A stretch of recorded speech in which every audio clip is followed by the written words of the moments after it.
Very good evening. Ko Namaskar. A warm welcome to 20th World Education Summit School Education on the first day of 7th September.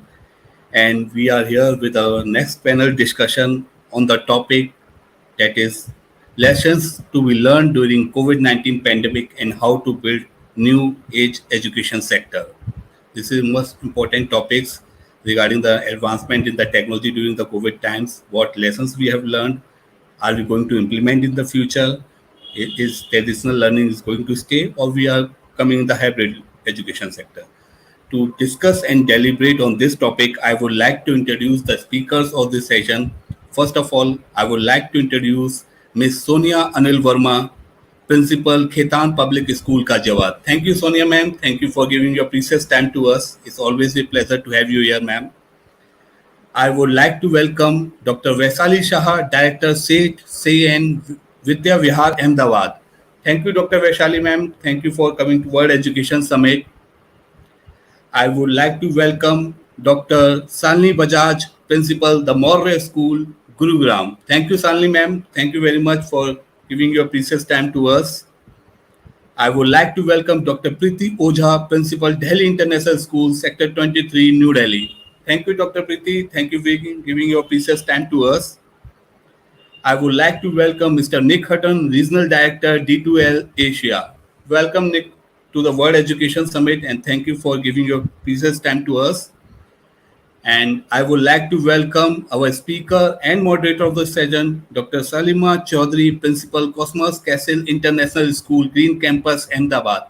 Thank you, Dr. Salima, ma'am, for giving your precious time to us and accepting for our invitation as a moderator.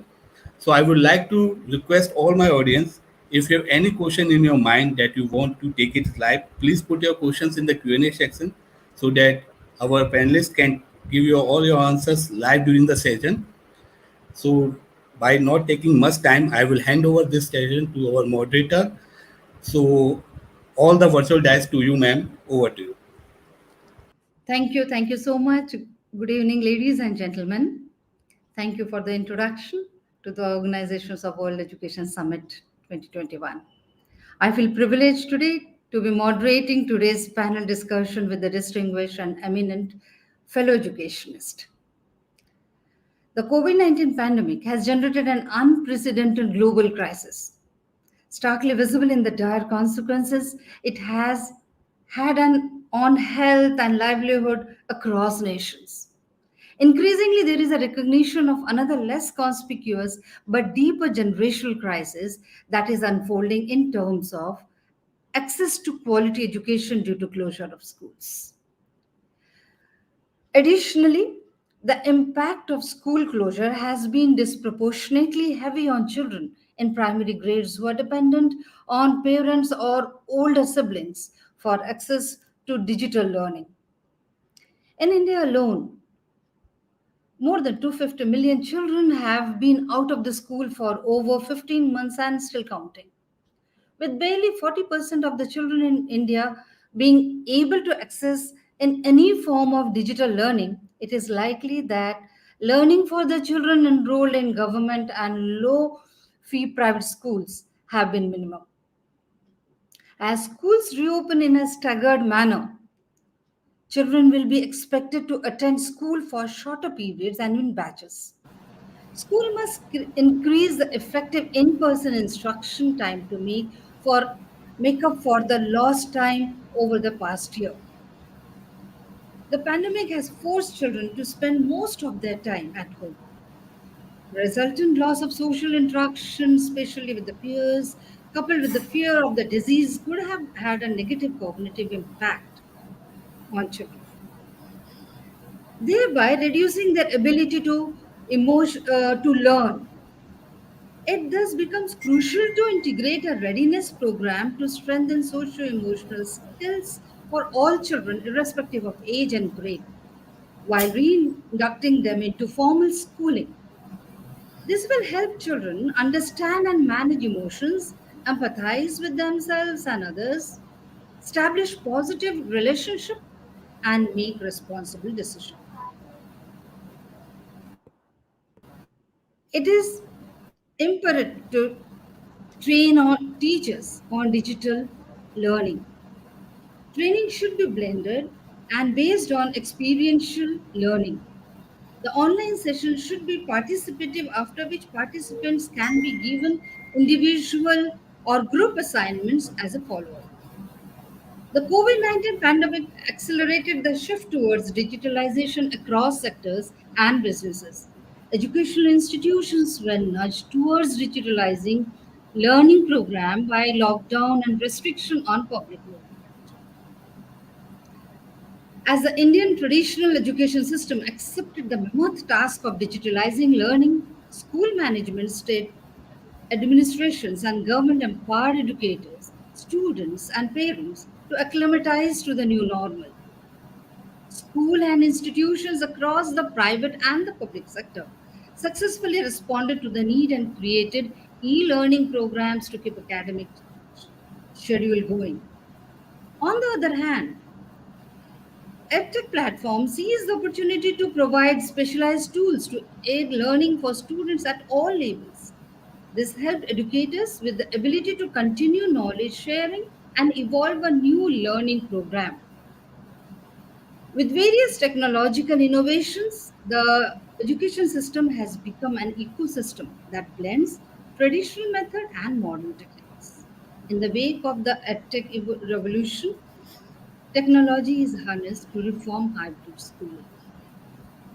I would now like to take it forward our discussion towards the topic of today's panel discussion, lessons to be learned during COVID-19 pandemic and how to build a new age education sector. To begin with, let me invite Mrs. Sonia Anil Verma. Ma'am, what will be the key areas of focus for you in the next 6 to 12 months, which will allow you to foster new ways to leverage school education more smarter and digitally enhanced? Ma'am, please. Thank you, Dr. Chaudhary, for a very bright start. And I feel that you have already established the reason and a strong motivation that all of us coming together and sharing our thoughts to it, which will result to a great learning of all attending.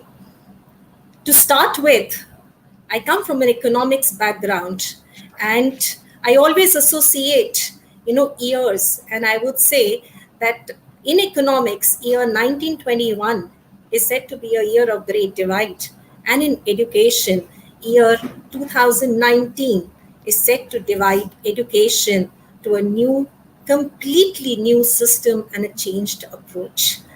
Looking from this perspective, I feel that COVID 19 has resulted in an overnight digital transformation of education institutions for the academic continuity. And if I see and go back to February 2020, we never imagined that we will be talking 1 year after of such a large and an enriching digital platform very amicably being taken care and used by the teachers and schools. I remember that era. Now I would associate era changes post pandemic and to the pandemic situation of ours. So if I compare that point of time, I find the knowledge, the content of what was being taught, the shift has been completely now how it is being taught. To start with, when we had seen the pandemic, this was merely intended to be a temporary response initially. However, with continuity, we still believe that there will be multiple options available in the future which will benefit our learning experience and will result to more efficient use of practices for our students. When we have our children coming back to schools now, we have to build back the future and build it better. And this can be only Yeah, and this can be only by infusing the positive learning of past 18 months into our past, from our past into present and future endeavors. I think imbibing technology into our teaching methodologies is the only alternative which we have at this point of time. And no doubt, embedding 21st century skills into each of our interactions with our students and parents will, will make the complete education system change. And the most important for all of us to imbibe is the learning, unlearning, and relearning. So I very specifically use these words, that is, we have to unlearn and we have to relearn to build ourselves as 21st century educators. Not Very you know clearly said, ma'am. Yeah, not going more into it, the strong four areas which we have to bring in the change and we have to incorporate in all our schools starts first with, taking your lines, Dr. Chaudhary, the building of the socio emotional skills among the children. Right. Remembering the days when the teachers used to say, stay quiet in the class. Now the teachers saying, please unmute yourself in the class. So, True. This is a learning and relearning, as you rightly said. Stay quiet ex- and speak up. yes, so we need to continue with this role modeling to infuse the empathy and be more responsible in the decision making for our children. We have been very practically correct. If I was talking to Nick, few minutes back, we have been very sensibly having the children back to the school, seeing the safety and maintaining the social distancing. And at the same time, we are also concerned with the mental well being of our children. Dr. Pooja just mentioned about how important and essential is to bring the children back to the school. So I think the first part that strongly speaks about is how to build the socio-emotional skills among the children so that whatever we have got from these 18 months, we don't lose in future. True. The next very important part, which I feel that in next years we will have to be growing with it, is our technology enabled learning system. And the worldwide research has also indicated that the schools have now the major responsibility of changing the mindset of the children and to create that transition of learners for the next age learners, what we call as new normal. New So normal. And I probably it's the exactly next normal now. Exactly. And what has So, essentially come out, what has essentially come out is, with this pandemic, the learning has changed to a personalized learning. When I mention personalized learning, we are focusing to the individual learning of a child, of a student in the classes. We are, by the blessing of technology, we have data, we have a lot of facts which are restored, which are being used to map the progress of the child, the progress not only in terms of academics but in other areas like performing art, visual arts, and physical education. When I say right, ma'am. physical, the physical education Yeah. means the balance of the mental and So, the physical perspectives. So I think yeah. this essentially becomes very important in the time framework for next few months Rightly said, to ma'am. Rightly incorporate. said, the way you are looking forward to. Let me just take the inputs from Dr. Vaishali also. Ma'am, if I put the same question to you, what are the key areas of focus for you uh, in now next 6 to 12 months? If we can quickly just share it with us. I just found out an article on this before a week only, as Gujarat has started the school education for 6 to 12 standard. But basically, major aspect of concern is foundational years, where the pre-KG and the lower primary grade students are still at home, and it's at most more than 15 months where they are at home with the parents. Not parents are allowing them to go out, and especially what we are focusing on during this foundational stage, that is sensorial development and their practical life experiences which they gain from the school environment with their peer group, socializing with the different children So from the you two different also are on the stratas. same page, or on the same Yes, page about the yes. emotional and the experiential learning. Exactly, exactly. That Right. is missing. And moreover, if I say about the sensorial development, then I would like to focus on the motor skills, for which Fine, we ma'am. all are really working so much hardly with the younger children, and along with that, their foundational literacy and numeracy, Right. along with their writing and reading abilities. Fine. Yeah, Speaking that is what is oratory, again yeah, the focus of NEP 2020. exactly, Thank you so exactly. much, ma'am. Dr. Shalini, if I repeat my same question, kindly you share your focus in the next 6 to 12 months. Ma'am, we basically, when we started, with this situation approximately 1.5 years ago, at that time, our aim was to enhance, tech knowledge of all our teachers. So they would, they became savvy with the Microsoft platform and they started, imparting lessons. But, the children were not interested. They would sleep through the lessons the way, rightly shared. They would not even unmute. So the next stage, what we did was we extended the knowledge. We involved children also. We asked teachers to make the lessons more interactive, shoot their own videos, ask children to prepare presentations and give presentations. Even, assessments which we had, mass scale cheating would take place.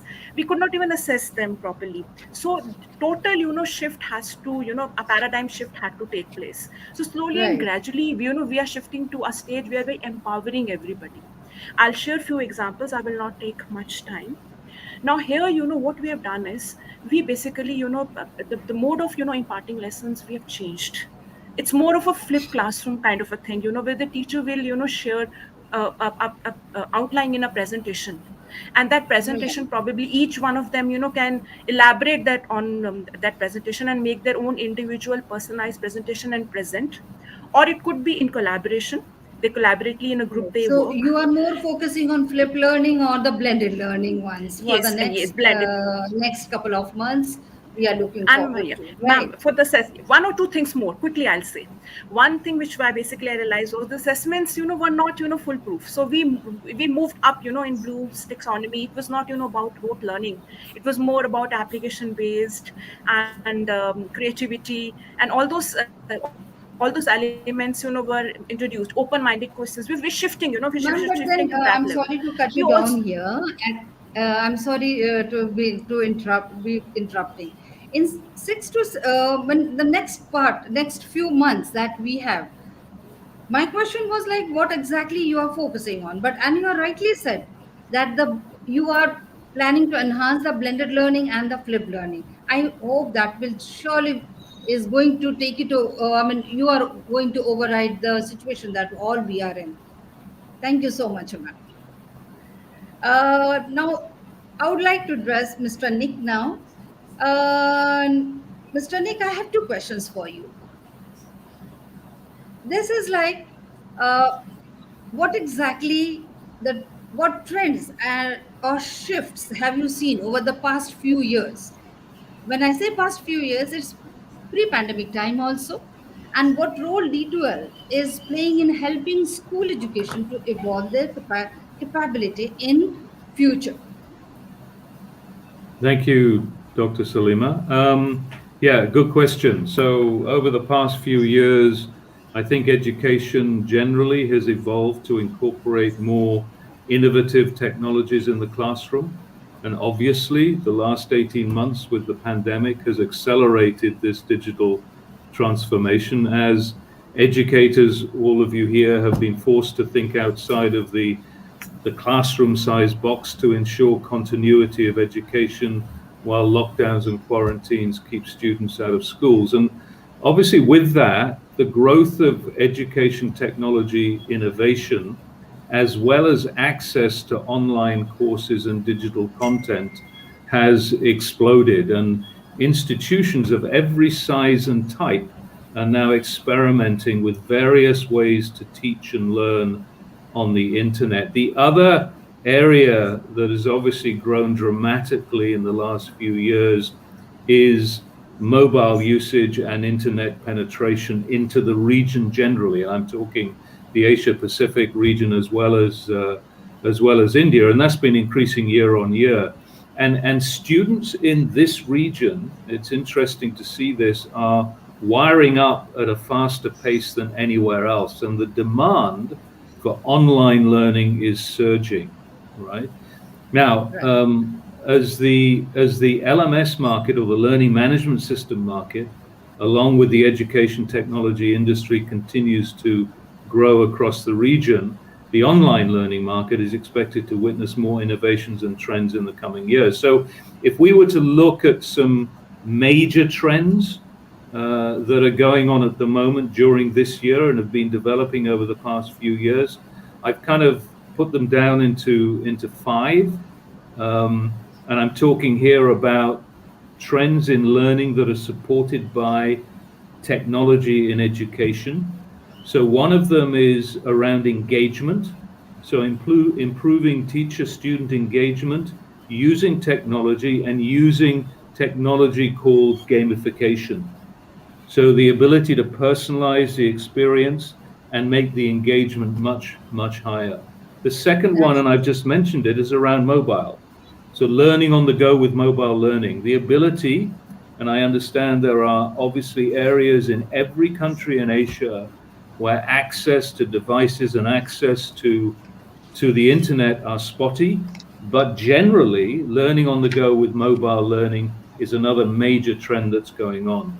The other, which has been driven by the pandemic over the last 18 months, is around video. So video-based learning that allows learners to learn at their own pace. And I think that's a critical part of personalizing the learning experience, as well as creating a level of engagement. It actually has a downside, I believe, which we'll discuss a little later on, but video-based learning is certainly a large part of what's been happening. And the final one in terms of technology, and I think this is true for individual students, for teachers, and also for institutions, for schools, is around analytics, the development of what we call powerful analytics tools to help administrators, to help educators, teachers, and learners save quality time while maximizing impact and driving success. And then if we just talk quickly about, if we just talk quickly about D2L, in terms of what we've been doing to kind of support that. So D2L, we've been constantly working with our customers to build the tools that teachers love. That's what we do. Our learning management platform, Brightspace, is very flexible. It offers an all-in-one platform for all educational needs, from online and blended to social learning assessments and many other tools and activities. But I think the main thing that we focus on, we're very much a teaching and learning organization. We really do focus on the latest pedagogical trends around the world. I guess that's the need of the hour also, Nick, that this pedagogical help that you are developing and you're concentrating on. So taking a discussion, thank you for that, and taking our discussion further, blended learning or hybrid classroom is going to be the next normal. All of us agree to that. And in this context, may I just take the next question will be like this: what is the scope of these hybrid classrooms in future? How will the school manage to overcome regulatory and financial and cultural obstacles to implement this digital transformation that we all are looking forward to? May I request Dr. Preeti Ojha to share her view here?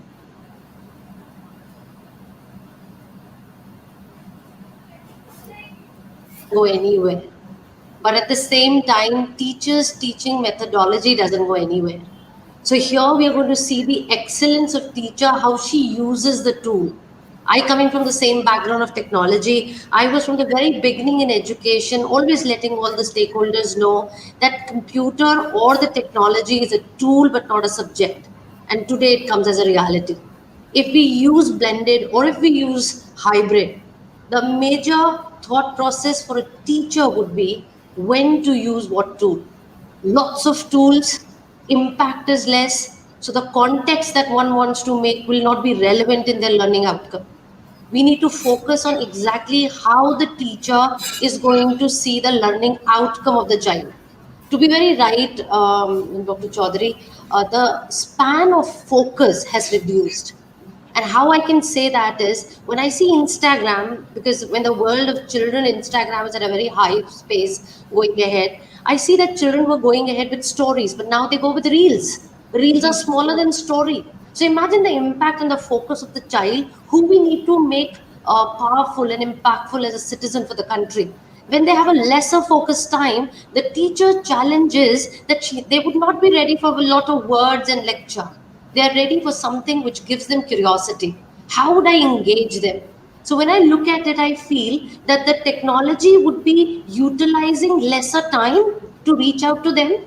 It'll help them to grasp the content easily because they're natives of technology. They know more than us as a teacher and a faculty. So I understand that if we use hybrid also, we need to really focus on the right tool that we'll be using. That is essential, for which every time teacher training comes as the highest priority, because whatever comes in the classroom is going to be translated through a teacher. End of the day, no external institution, no external body would be there inside the classroom, and parents are waiting for the learning outcome. So what exactly do you do end of the day when you want to give them value education? You have to bring in technology with a zooming thought of value education along with it. So it is going to be a trend which is going to be taking place where a lot of focus on teaching style would change with technology in it.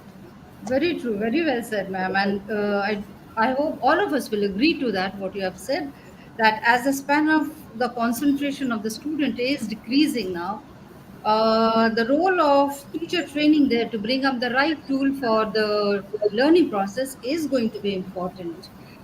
On the same lines, uh, may I request Mrs. Sonia Burma?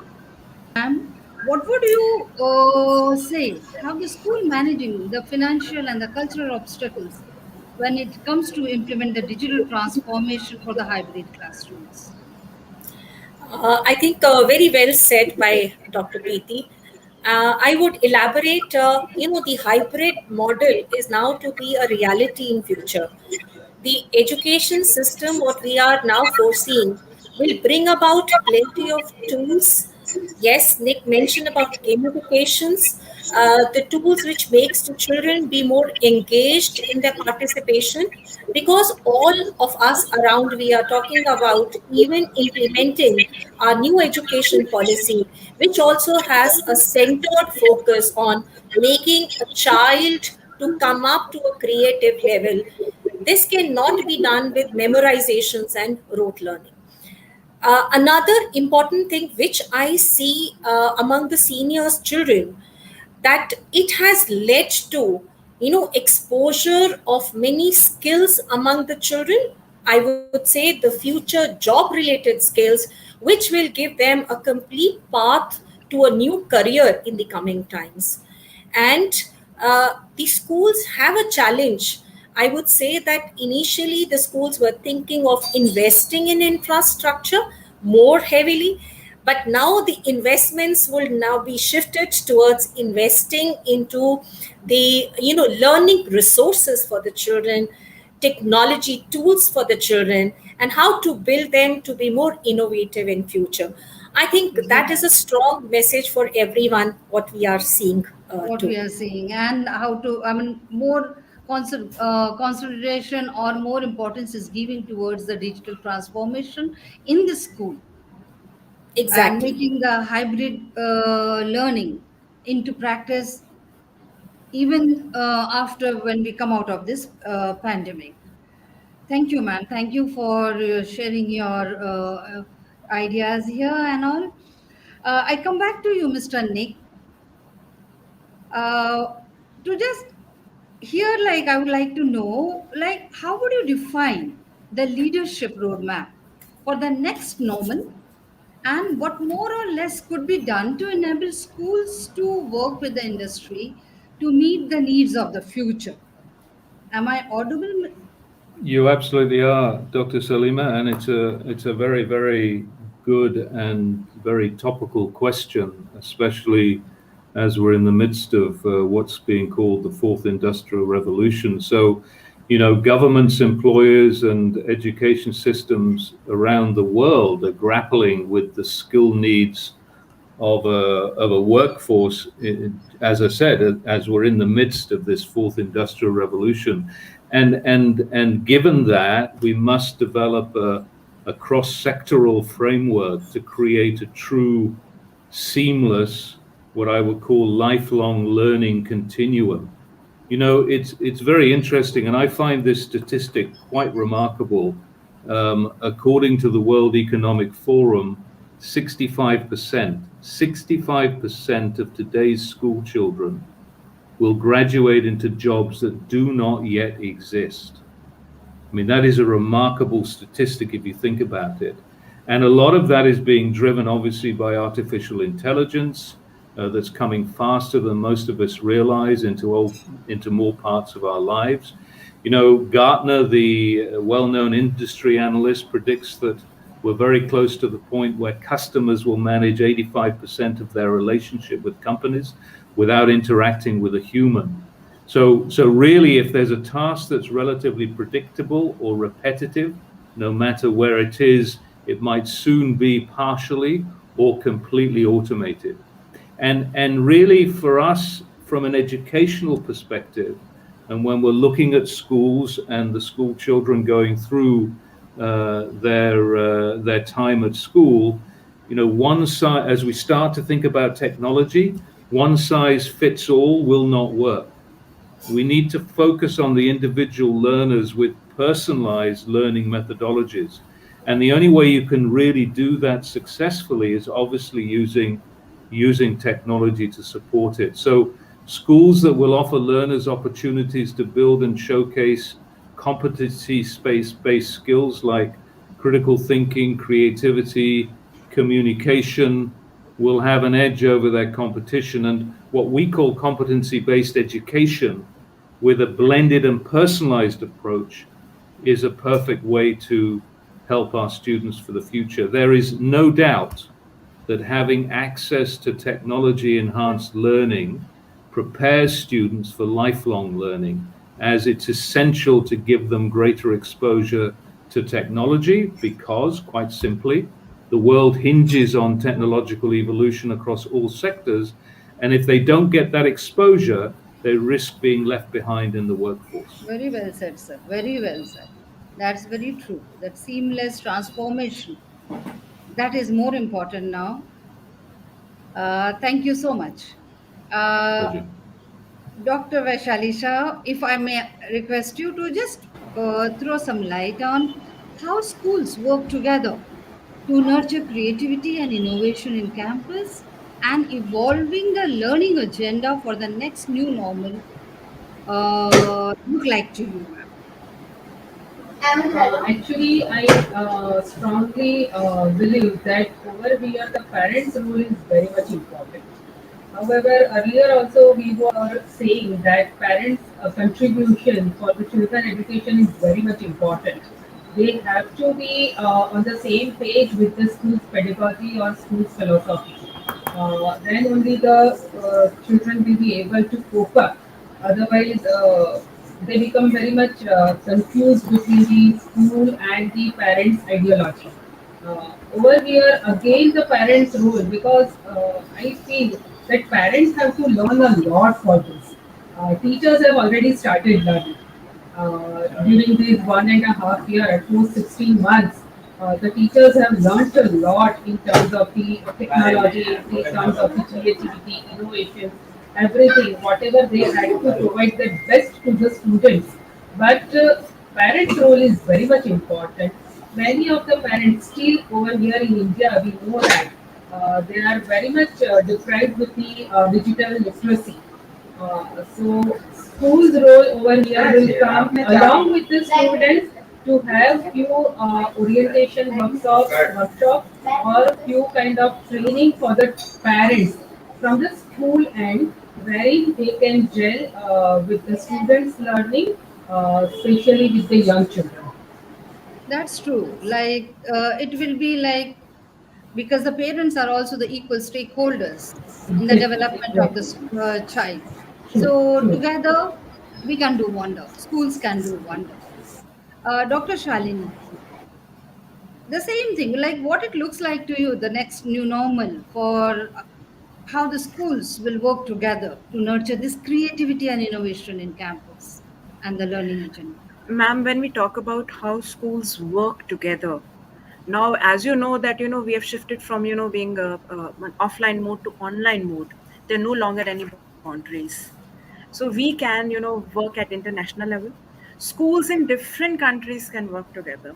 There could be co-teachers teaching the same thing. I can take an example: Vedic mathematics and abacus to teach addition. So the best practices can be shared. There could be collaboration between schools all over the world. Poetry, art, political science, how the governments in different countries work, geography. There could be virtual tours of different countries. So the Very true. learning, the Very true. learning scope can be increased. It can be enhanced. Then, ma'am, we always used to have exchange. Where the children would go to a different university or a school for 1 semester. Now it's very simple. Online, this exchange can happen with any school. We just have to collaborate with any other school. So Any this other school? exchange Very, very in the correctly world, said.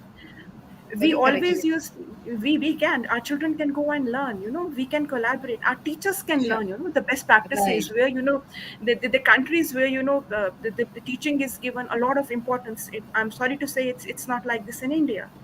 So our teachers can go and learn, sit in their classrooms, and vice versa also. How about tours? We basically used to organize picnics and tours and excursions. Now we can have a global flavor. We can do it virtually. We can have Yes. So the collaborative sharing of projects. resources and Yeah. virtual tours and travels can actually Yes. help in developing, and collaboration and all will Yeah, enhance ma'am. the teaching learning process. Thank you so much, ma'am. Ma'am, one more point. We can also have competitions at the global level. We Oh used to have inter yes, oh school. yes, we can. See It the does take scope, ma'am. place. See the scope. How much learning can happen? When this happens, we can think beyond boundaries. It would be just That's wonderful. true. That's true, Dr. Shalini. It's like there is a whole lot of options, opportunities. There are there, ocean of learning. Dr. Preeti, may I request you to share the same your thoughts about the same. Like how does the learning agenda for the new normal look like to you, ma'am, in this digital learning age that now that every one of us are learning, and how to nurture the creativity and the innovation in the campus?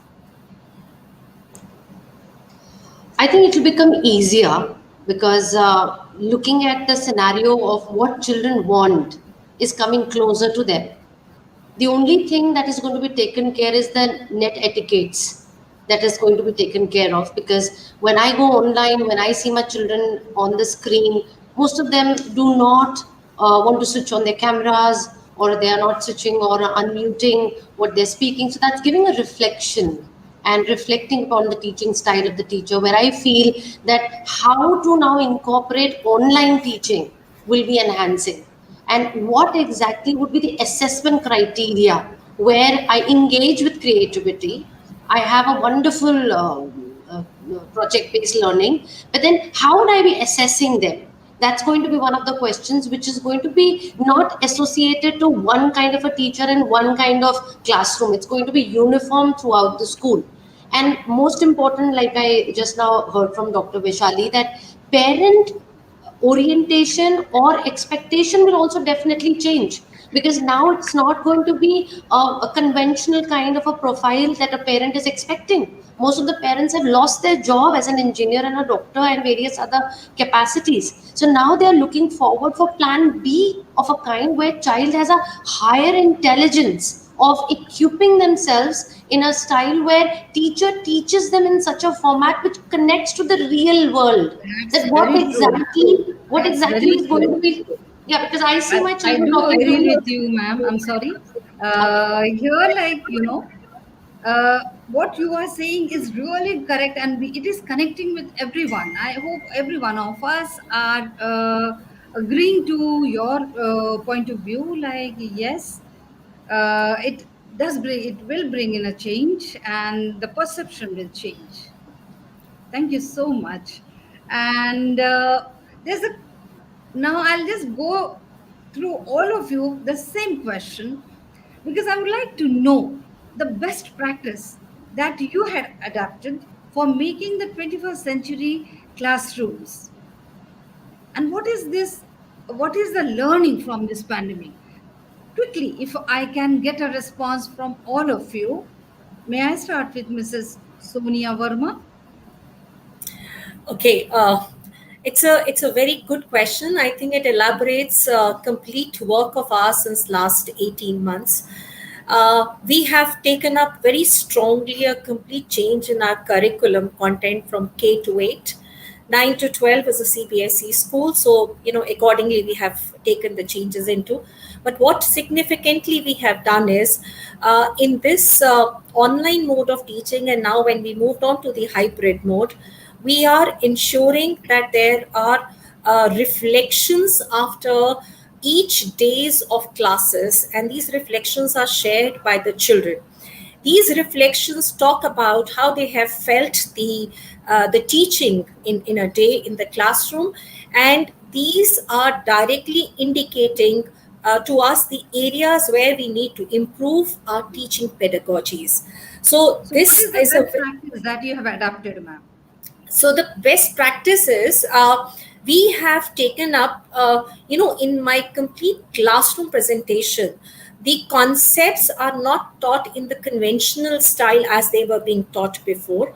We have made a complete setup of around 40 minutes distribution of the class, starting with how the technology is used to introduce a subject, a content in a particular class, whether it is a video, whether it is a PPT with a limited nature of information.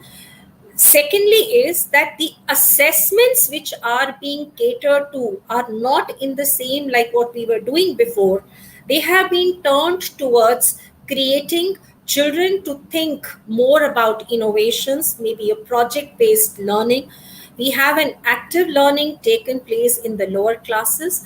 And very importantly, what we have done is, as K to 4, which I want to share with all of you, is we started a program called Read Aloud program. And in this Read Aloud program, the teachers relate to some stories, and when they are speaking the stories, the children are very attentively listening to. There is a remodeling session where the children are narrating the stories, and the other children, the peer and the parents, are all listening to. So this has built up a That's a lot good, of that's a collaboration good thing, in the ma'am, that you have activities. started. Thank you for sharing there. Dr. Vaishali, may I just request you to again share your best practices? Sure. The Actually, what best we practices, have just one started. practice, ma'am. I Yes, would sure, sure, request the definitely. person to We just all are having, we all are having n number of new practices during these 18 months. But the very prominent practice which we have implemented is moreover focus on the self-learning, that is guided learning. Guided by the teachers, but learning by students on their own. So that has made a very great shift, that they became very much independent and became very much confident that yes, we can do this on our own. So all the time what providing them spoon feeding kind of learning system, teachers and students, even parents, So they it have is a came out of guided this, learning that and they you have, have adopted, it's a right? guided learning, and Great. children are really enjoying this, even parents too. That's good, ma'am. Dr. Shalini, Yes. what is that best practice you have started in your school, Moria School? I'll just share few. One thing, as Uh, children are not, yes, Sorry, children are not come on. actually meeting. So we have started with the gupshup period. So that's a period when children talk, interact. We do sometimes have breakout rooms also where introvert children are teamed with extrovert children, and they talk. Another practice is to reduce cheating in the exams. We have asked children to design question papers. We told them you have to design a question paper in such a way that nobody can copy or cheat or see answers from the Google. So we have got really innovative questions which has helped us, which probably really made us to think that questions papers could be set in this way also. Yes, Plus actually, yeah, children can come up with very innovative ideas, ma'am. yeah. That's a really One good one. All of us will definitely get uh, connected uh, again to know what exactly it is. one more Uh, last one practice, can I share? Yeah. So there are yes, please. one last, yeah. I mean, there are a lot of introvert children and very few extrovert children, very few extrovert children. So the introvert children, they will never come up with their ideas. They'll just switch off their cameras and not speak. So just to bring them in focus and increase their self-esteem, so what we've done is we have made small teams. One extrovert children with takes the responsibility of 3 or 4 introvert children. Right. We have their breakout rooms, they discuss projects, and together they present a project. Now we have That's empowered a the good extrovert one. children. So That's a good so one. basically, Yes. yeah. Thank you so much, ma'am. Dr. Preeti Ojha, uh, please, can you please share the best practice? Any one of it in your school, ma'am? Yeah, in a night itself, the world changed for teachers. So the best thing that we could think was, why not to involve children in teaching styles. So we have brought children to teach with the teacher using the technology. So most of the teachers who had a lot of issue using technology, it propelled and accelerated learning in the classroom when children brought in their inputs of using tools, because they knew exactly what is the need of a child. A child knows it better. So engagement became much higher when we started this Okay, practice. that's really good one, and that's really the one of the practices that can be followed length and breadth of the schools in India. Mr. Nick, if I may ask you, what is the learning from the pandemic, and one best practice for making the classroom capable of 21st century skills? Okay, let me start with the best practice first. And it was mentioned earlier on, I think it's the ability to use technology to engage parents, allowing for an even more consistent learning experience. I mean, schools should use technology to involve parents more when it comes to their children's education. And whether it's a physical or a virtual classroom, today it's not possible for parents to be able to be involved in that. However, technology can give parents a window into the classroom through constant updates and communications that they can access in their own time to keep track of their children's activities and see how they're performing. So I think that's a practice that could develop, assuming the technology is there to support it.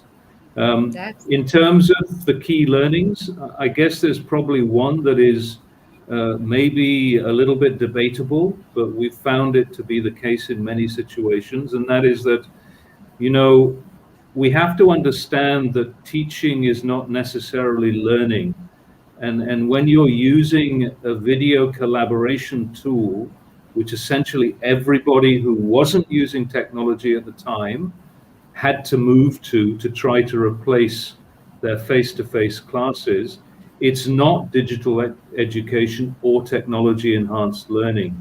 The key is to be able to adapt the teaching and learning to enhance the quality and accessibility to build a truly digital education setting environment, and use the technology far more than just delivering video. I think that's the key, and that was something that That's we learned yes. very strongly during the last 18 months.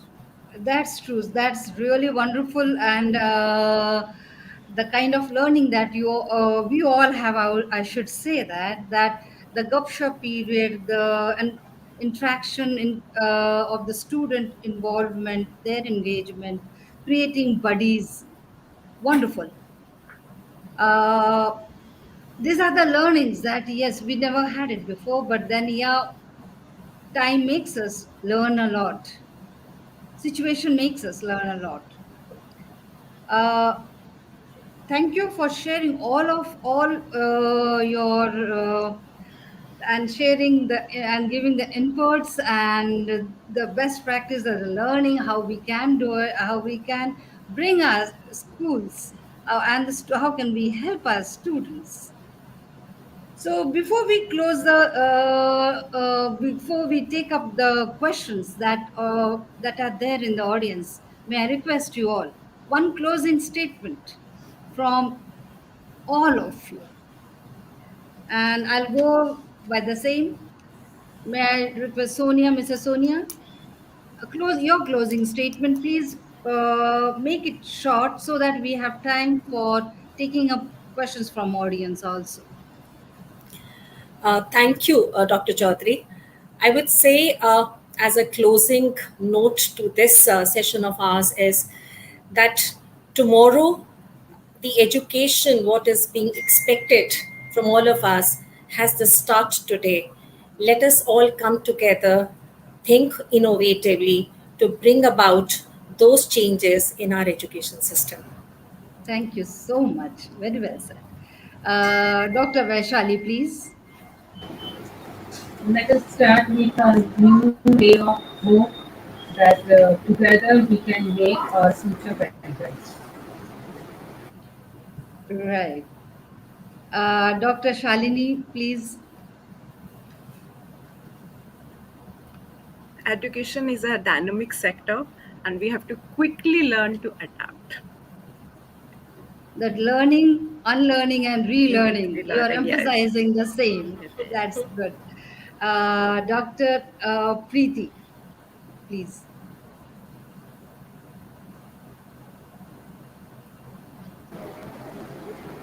You need to unmute yourself, Dr. Preeti. Sorry. We need to learn what is the need of our stakeholders and then start teaching and understand what is the learning outcome of it. Essential, extremely essential. That's true. Mr. Nick.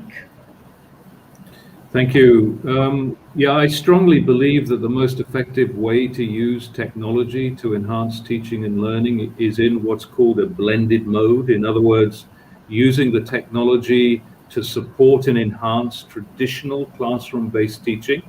You know, in an educational institution, the school or college environment is still an incredibly important and vibrant experience for any student, but being able to have the flexibility that the technology in a blended form enables for both teachers and students is also critical to delivering the best outcomes for the students. And it was mentioned earlier on, an example of that, of course, is flipped classroom as a very strong example. But for me, the blended learning mode for the future is the one that we should be following. That's true. That's true. Thank you, all of you. And before I wrap up the session, we have just enough time to take few questions from the audience. And this is an open question to all of you, all my panelists. You can take this. The question that we have here is like, what are the major challenges schools are facing now in the next new normal? This I hope has been addressed during the discussion.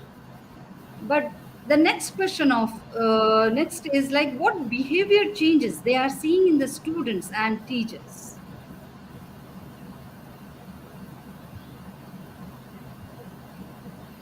Panelist, any one of you can, if you wish, you can take this. The behavioral changes. The I very would like casual, to. the very Okay, Dr. casual. Vishali, you can go ahead. Vaishali, yes. Majorly with the elder students, the behavioral changes which I have noticed is they have become so much of comfortable with the learning by sitting at home. And because they have to cope up with lot many things. They have to cope up with the school learning, they have to cope up with their entrance examination preparations, especially the high grade students, 11th and 12th standard, because parallelly they have to cope up with lot many things. This is at most the remarkable behavioral change among the elder students, that they have adopted the system in a way that they are really not willing to go out for the learning purpose. For other things, they really want to go out, but especially this is the major behavioral change, and I feel this is somewhat risky because during this prominent teen age, the teachers' counseling, teachers' support, teachers' handholding is very much important, which is not very much able to provide them during the online session. That's true, ma'am. That is, yeah. In This is addition to really that, I would very just much like to, remarkable behavioral change. yeah, yes.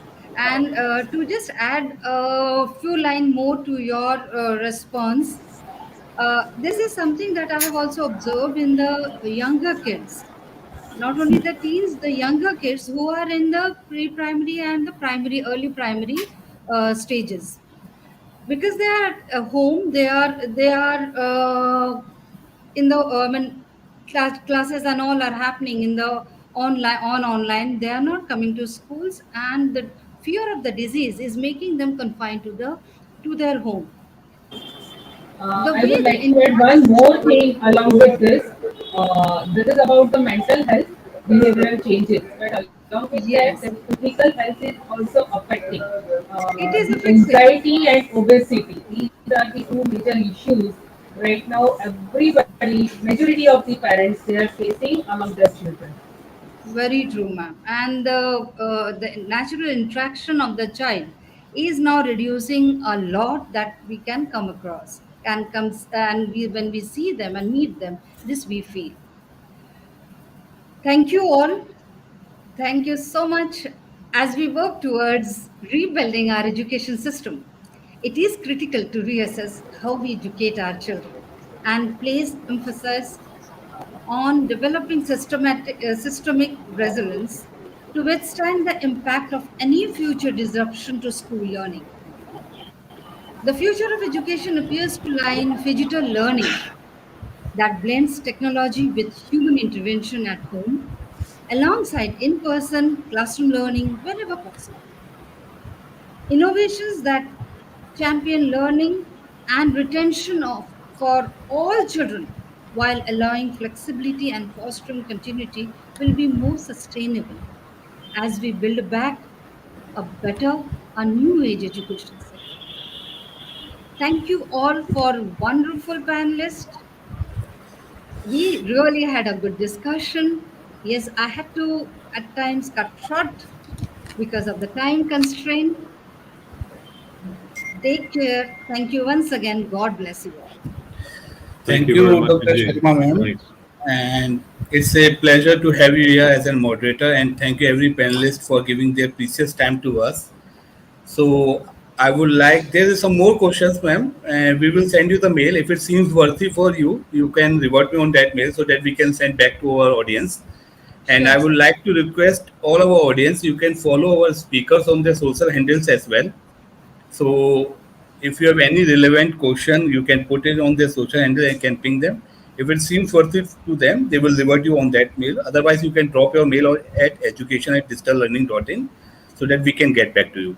So I would like to request Deepak to have a small token of appreciation from World Education Summit side. This is speaker certificate is presented to Dr. Shalima Chaudhary, Principal, Cosmos Castle International School, Green Campus, Ahmedabad. Thank you, Chakri Thank you ma'am. so Thank you much. very much for giving your precious time to us. To Sonia Anil Verma, Principal, Khetan Public School, Gajiwala. Thank you, Sonia ma'am. Thank you very much for giving your precious time to us. Speaker certificate is presented to Dr. Vaishali Shah, Director, Sheikh CN Vidya Vihar, Ahmedabad. Thank you, Dr. Vaishali ma'am. Thank you, and such an honor to have you at World Education Summit. Dr. Shalini Bajaj, Principal, the Moria School, Gurugram. Thank you, Dr. Shalini ma'am. Thank you for giving us your precious time and enlightening us. Dr. Preeti Ojha, Principal, Delhi International School, Sector 23, New Delhi. Thank you, Dr. Preeti. Thank you for giving your precious time to us. And speaker certificate is presented to Mr. Nick Hutton, Regional Director, D2L Asia. Thank you, Nick. Thank you very much to join World Education Summit. So by this, you. we will wrap up this session and we will end our day one session. And see you tomorrow, all our audience at 10:30 a.m. Thank you very much. Thank you, Preeti ma'am. Thank you, Dr. Salima. Thank you, Nick. Thank you, Dr. Thank you. Salini. Thank you, Sonia. Thank you, Vaishali. Thank you very much. Thank you very much.